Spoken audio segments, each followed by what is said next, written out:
اللہ تعالیٰ جو ہے قرآن مجید لوگوں کے ہدایت کے لیے اور صحیح راستہ بتانے کے لیے دنیا کے اندر نازل فرمایا ہے اللہ کے رسول صلی اللہ علیہ وسلم کے واسطے سے۔ جس وقت اللہ کے رسول صلی اللہ علیہ وسلم کے اوپر قرآن مجید نازل ہوا، بہت سے لوگ اعتراض کرنے لگے کہ آپ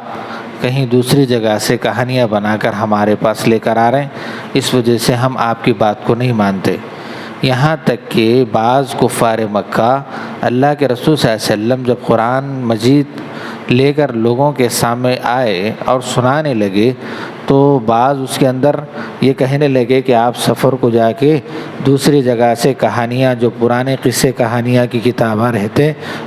وہ اٹھا کے لا کے ہمارے کو سنا رہے ہیں، لہٰذا ہم بھی ایسے ہی کرتے ہیں۔ اس میں سے بعض سرداران قریش گئے اور جا کر کے کچھ چیزیں لے کر آئے، قصے کہانیاں، جو قیصر و کسریٰ اس وقت کے سپر پاور ملک تھا، جیسا آج امریکہ روس وغیرہ ہے، تو اس وقت کے جو طاقتیں تھیں ان کے قصے کہانیاں کہ وہ لوگ کیسا لڑے، کیسا ہوا، کیسی چیزیں زندگی وہ لوگ گزار رہے ہیں، بادشاہی کیسا ان کی گزر رہی، قصے کہانیاں شروع کرے۔ اس کے بعد ساتھ میں لوگوں کو جمع کرنے کے لیے ناچنے والیوں کو لے کر آئے۔ بہرحال لوگ جب جمع ہونے لگے تو وہ لوگوں کو جمع ہونے کے بعد کہنے لگے کہ دیکھو بھائی، ہم جو کر رہے ہیں وہ صحیح ہے یا محمد ابن عبداللہ جو کر رہے ہیں وہ صحیح ہے؟ محمد ابن عبداللہ کے پاس اگر آپ گئے تو وہاں پر نماز پڑھنا ہے، روزہ رکھنا ہے، زکوٰۃ دینا ہے، حج ادا کرنا ہے، حرام سے بچنا ہے، حلال کرنا ہے، بہت ساری چیزیں ایسی ہیں جو ہمارے دل کے خواہشات میں ہیں ان سے روک دیتے ہیں وہ، اور جو ایسی چیزیں ہیں جو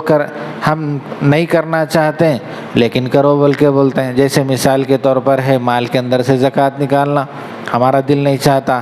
روزہ رکھنا ہمارا دل نہیں چاہتا، اور کسی غریب فقیر کو رعایت کرتے ہوئے ان کی کچھ مال وغیرہ ان کے خیر خیرات میں دے دینا ہمارا دل نہیں چاہتا۔ بہرحال ایسی بہت ساری چیزیں ہیں جو ہمارا دل نہیں چاہتا کرنے کو کہتے ہیں، جو ہم کرنا چاہتے ہیں ان کو کرنے سے روکتے ہیں۔ مثال کے طور پر حرام کا کھانا، سود کا لینا، شراب کا پینا ہمارا دل کہتا ہے کہ ہم کریں، لہٰذا وہ کرنے نہیں دیتے۔ اب ہمارے پاس دیکھو، ہمارے پاس شراب بھی ہے، کباب بھی ہے، رات میں ایک محفل بھی لگی ہوئی ہے، ناچنا بھی ہے، گانا بھی ہے، دیکھو یہ چیزیں اچھی ہیں یا محمد ابن عبداللہ وہ چیزیں بتا رہے ہیں وہ اچھی ہیں؟ تو اللہ تعالیٰ قرآن کے اندر آیت نازل فرما کر بتلایا، دیکھو بھائی یہ ایک ایسی چیز ہے قرآن مجید، ہم اس کو نازل جب کریں گے، جب نازل یہ ہوتا ہے تو ہم اس کے ذریعے سے اسی شخص کو ہدایت دیں گے جو ہدایت کے راستے پر چلنا بھی چاہتا ہے۔ اگر ہدایت کے راستے پر چلنا نہیں چاہتا ہے تو ہم اس کو ہدایت نہیں دیتے۔ جیسے مثال کے طور پر قرآن میں سب سے پہلا لفظ یہ فرمایا گیا ہے ھدی للمتقین، اللہ تعالیٰ سے جو لوگ ڈرتے ہیں یا ڈرنے کی امید اور خوف اللہ کے دل میں ان کا ہے، نبی صلی اللہ علیہ وسلم سے محبت ان کے دل میں، نبی صلی اللہ علیہ وسلم کی محبت ان کے دل میں ہے، تو ایسے لوگوں کے لیے ہم قرآن کو ان کی ہدایت کا ذریعہ بناتے ہیں، اچھے راستہ دکھلانے کا اور دکھانے کا ذریعہ بناتے ہیں۔ اور اگر نہیں ہے ان کے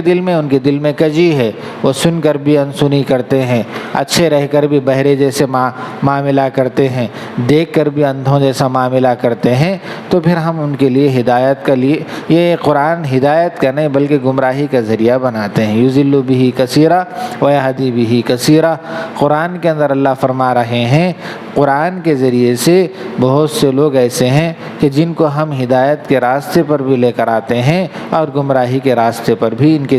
اسی کے ذریعے سے لے جاتے ہیں۔ ایسا کیوں؟ اس وجہ سے کہ وہ جانتے بوجھتے ہوئے بھی نیک اعمال کرنے کی کوشش نہیں کرتے، نہ کرتے ہیں، نہ کرنے والوں کو کرتے ہیں، نہ کرنے دیتے ہیں کرنے والوں کو۔ اس وجہ سے ہم لوگ جس کے دل میں نرمی ہے، جس کے دل میں اچھے کام کرنے کی خواہش ہے، جس کے دل میں کرنے کا اچھے کام کرنے کا ارادہ ہے، تو ایسے لوگوں کو ہم ہدایت کے راستے پر اچھے کاموں پر لگاتے ہیں۔ تو فرمایا قرآن جو ہے انسانوں کے لیے جو نیک ہوتے ہیں وہ اچھے راستہ اختیار کرنے کا ذریعہ ہے۔ اس کے بعد دوسری بات یہ فرمائی گئی ہے جب آدمی اچھا راستہ اختیار کر لیتا ہے تو دوسری بات اس کے اندر یہ فرمائی گئی ہے اس کے ذریعے سے آدمی اپنی روح کا علاج کر سکتا ہے۔ روح کا کیسے؟ تکبر کا علاج کر سکتا ہے، جھوٹ کا علاج کر سکتا ہے، بغض کا علاج کر سکتا ہے، حسد کا علاج کر سکتا ہے، غصے کا علاج کر سکتا ہے، زبان کا علاج۔ بہرحال ایسی چیزیں ایسی ہیں کہ جو روح کے ذریعے سے آدمی گناہ میں شامل کا اندیشہ ہوتا ہے کہ اس کی روح گناہ میں پڑنے والی ہوتی ہے تو اس سے آدمی بچ سکتا ہے۔ ایسے ہی جسم کا علاج کر سکتا ہے، جیسے بہت ساری ایسی جسمانی چیزیں ہیں جو آدمی کو بیماریوں میں ملوث کرتی ہیں تو قرآن اللہ تعالیٰ نے شفا کا ذریعہ بنایا ہے۔ جیسے آج کل بھی ہوتا ہے، لوگ